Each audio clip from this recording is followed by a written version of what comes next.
talking about? What's up, my True Feelings family? Listen, after watching Love During Lockup for a second time and I wasn't sleepy, it wasn't a bad episode, so I decided to do them instead of Seeking Sister Wives. So let's get into this Teny and Rob situation. So let's just skip over the working out part. Nobody gives a shit about that. He's just living his best life in prison with his cell phone. Just imagine if you in prison and you could just sit there and talk to and FaceTime your girl every night. That would really make prison go by a lot smoother if you could just do that exercise. You got cameras. Like, that is just the ultimate peaceful time in prison. Ain't it, Rob? So after they little exercise, Rob tells her he wants her to meet up with his mom. And I guess that's what he had to tell her as, that she probably wouldn't like, because they are not in a good relationship. Over $500 that they gave her, and then they took the shit back. What? So she's saying she don't want to do it. She's like, you know your mama pissed at me and she ain't feeling me right now. So he don't give a shit how she feeling. She says, look, I'm getting out in a few weeks, few months, whatever time he getting out, and I want this to all be squashed when I get out. And the problem is, Rob, you were the one that had the power to squash everything. All you had to do was text your mom your own self and ask for the money back. Motherfucker, you got a cell phone. You got a cell phone, so why did you make Teny's ass do it when you got a cell phone? You was chickening out and didn't want to hear your mama's mouth. Why don't you do that? Now we at this cafe.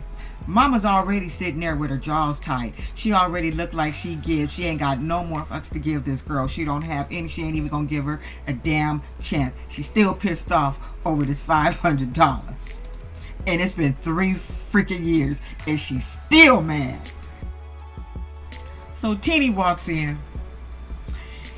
And it's like, oh, it's been a while. She's like, yeah, about 20 years, being sarcastic and shit. And Teny's like, it ain't been that long, but it has been a long time. So mama went into whole $500 things. Why did you guys give me the $500 and then take it back? And then I didn't hear shit from your ass, Teny. You didn't even call me and tell me why. Nobody called her and told her why. So then Teny tried to explain to her that was Rob who was telling her to do that dumb shit. It wasn't her fault. But I'm with mama. You don't listen to everything this simple ass dude tell you to do. I would have called the mama and told her right off the day that it happened that this has nothing to do with me. He's asking for this money back. I don't even know why. I would have told the mother that right away. I don't know why you waited 3 years. Like, why? But again, Rob, why did you set her up to even go through that when you got a cell phone and you could have did it your damn self? Like, I just need that to make sense. So this conversation is not getting better. It's not going anywhere. She looking at the car she drives. She's seeing how they living. And she want to know why her son ain't taking care of her ass when she's at home taking care, being a caregiver to her mother. Why they out here living good. So apparently, Rob and his brother got a business together. And they're doing good in that business. And this allows her to be a stay-at-home mom. Now, one thing I can agree with mama. If mama raised that boy to the best of her ability, we're supposed to take care of our parents if they need money or whatever when they get older in their older age. We're supposed to do that. You know who's really stern on doing shit like that? It's the Asian community. They will take care of their elderly people, move them in the house, and not bat an eye.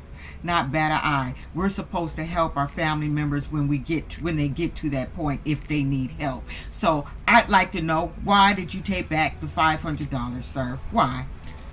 And Teny, my advice to you, get a job. Those kids, those ain't his kids. A man who pays for everything, does everything for you, he gonna make you do what he wants you to do. He's already making you do what he wants you to do. He's doing it now. He's doing it now. Got you doing ignorant shit like not communicating with his mama. He's doing it now. Get a job. Get a job. So this man won't be holding money and what he's doing for you over your head, because if he decide to get a haircut, you need to be able to take care of your girls. Get a job and stop letting this man control your life, because that's what it looks like it's going to turn out to be, is that he going to get out and then he just going to be telling you what to do because he's the breadwinner. And it's going to be cute for a little while, but then you're going to get tired of that shit. So mama decided to get petty. She went on Petty Betty and started bringing up the ex and how they communicated. And yeah, that just pissed Teny off. So she just got up. She's like, I'm done with this shit. And she walked out. And at that point, I don't blame her. Because, mama, this has been 3 years. It's been 3 years. You should not be mad this long over $500. Are you mad? Like, what? Are you mad because she didn't call? Like, I understand being pissed because his brother ain't communicated with you, but like I said, that's not for her. That was your son's job to do that shit. He the one asked for the shit back. He the one asked for, but it's time for you to get over it. That is his wife. She's in the family. I don't think she's going anywhere anytime soon. So you need to suck it up and get over it. Okay, get over it, mama. Learned a lot about you, Joey and Michael. We learned a lot about you, and so did your family. You broke everybody's heart. I don't see for 1 minute this man is going to be a good person for you to be around. He's already telling you over the phone that he don't know how you're going to get up and go to work and go back to the same person every day. He don't know how to do that. He goes to prison a lot. That's all he's done since he's been in his 20s is go to prison and use drugs. That's all he's done is go to prison and use drugs. And then to find out, we find out that you relapsed with them before he went to prison, which from what they're saying at the table, 5 months ago. 5 months ago. So now you got your family sitting here meeting this con artist, because that's what he is. He ain't gonna do you no good. So I'm trying to figure out, where is it where he saved your life? The only reason he saved your life is because his punk ass went to prison. Had he still been out, you still would have been using after being sober for 12 years. I've been an IV user. Once we wake it up, it's up. The best thing that happened was his punk ass went to prison to get away from you, to save you. And I'm so glad that your sister ratted your ass out at the dinner table, but watching your brother cry, watching your father cry, watching your mother cry. Reminders, I was an IV user, so I've done the same thing. It's like, come on, dude, that dude is not for you. He is not good for you. You guys are not, both of you guys, you're not capable of stopping each other from using. You're not. I've been in that situation before. You're not capable of doing that. But he means you no good. He looks scandalous, baby. He looked dirty and scandalous. And I need you to get out of that relationship, because it is not good for you. And you got a good family. You got a good family that's rallying around you. Stop breaking their heart. Get away from him. He ain't shit. Andrew and Candice. We already know Andrew is a whole ass fool. But I'm trying to figure out, he done got her this Louis Vuitton purse, and the little thing broke as he was zipping it up. What knockoff shit did you get her? That shouldn't have came off that easy if it's a real purse, because I have one. So I'm sorry, it shouldn't have came off that easy. You done got her some knockoff shit that probably look really real. She probably ain't gonna know the damn difference. So like I said, this is a Brandwin, and what's his name? I forgot the dude's name.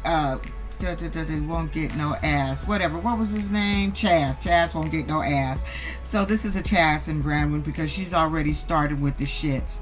Because he's talking about her, wanting to get a little pass so he can go to New Jersey, and she's already starting with this shit. I got a son. I got to deal with this custody thing, so I ain't gonna leave until I get all this taken care of. So she's already setting up the mode. Like I said, he ain't gonna get to stay at that house. So now she's already talking about having anxiety and having sweaty palms, and how the prison is affecting her, and if she's gonna hurt his feelings on purpose and not know it. You're absolutely gonna hurt his feelings, and you're gonna fucking know it. You're absolutely gonna hurt his damn feelings, because you're not gonna let him stay at that house, because you're gonna say you're having anxiety and you're not ready yet. That's what you're gonna do. That's exactly what you're doing. You're setting this shit up. And now, WETV, don't drag this shit out. Please don't drag this shit out. By the time we come back on Friday, he should be getting this girl up out of prison. Don't drag it on with another phone call. Please don't. We kind of tired of this shit. Get him on, because you kind of just doing. Come on, we need somebody to get out of prison. Next, Ayanna and Jamal. I feel bad for her. I really do. I feel really bad for her, because she's lost and she has no direction, and she's about to take in another fool named Jamal. Why you want to have somebody that's in the same position as you, baby? Like, why would you want to be with someone that's in the same position as you? So now you're looking at, you don't know if you're going to get 2 weeks or 90 days, but now you're going to be away from your daughter regardless. So you got to get it together. So I'm glad you seen your therapist. Use that therapy what it's supposed to be used for. Girl, I'm in therapy. I go tomorrow. Use your therapy what it's supposed to be used for. And I can totally relate to her. My husband will tell you I was not a crier. I will push them tears up. I did not like crying because I did not want to feel weak, because I had to stay strong. Because you feel like if you cry, it's gonna be too much, that you're gonna break completely down and not be able to bring yourself back up. At least that was how it was for me, you know. But I just feel bad for her, that what she's going through, being a single mother, just being a single mother and having kids and just having no break. Baby, I get it. I get it, and I feel so bad for you that you don't have that break in your life. But Jamal is not gonna be the one to pull you out of that, because he's gonna be another bill. Unless he got a job or something. When he got a baby, he just gonna be another bill. Okay, don't have someone with you when you both in jail going through the same shit. That shit don't make no motherfucking sense. Like, it really don't, girl. Last Shanta Tru. Shanta, you about an ignorant ass person. I can't believe that you're taking out 2 mortgages for a person that you've only known for 2 years, and you've never met him before in your whole damn life. And then we find out he ain't never dated a black person before. You're the first. He like white girls. Girl, are you serious right now? Are you serious right now? He probably got a little honey boo on the side. Why couldn't you have went up there and rent a house instead of buying a whole nother house? Like, why would you buy a whole nother house before you met this man and see how this shit is gonna go? Why didn't you rent? And then you took your family up there. Girl, you're a whole ass fool. There's not a whole lot to say. You're a whole ass fool. But he getting out in a couple of weeks. He's giving me red vibes. But we shall see. Hope they don't drag that shit on. I want to see it. I want to see them get the hell out. Maybe they won't be on Love After Lockup. I don't know. But we need about 2 of these couples to get out so we can see the drama. But this shit ain't gonna work out, lady. And I don't know why you would do some ignorant ass shit like that. But it looked like her ass can cook, though. But girl, you are slow in the mind, because I don't know what would possess you to do what you did. Anyway, you guys, that's it. That's all. I ain't got no more to give you. Don't be an asshole. I will see you guys with Seeking Sister Wives tomorrow. Bye.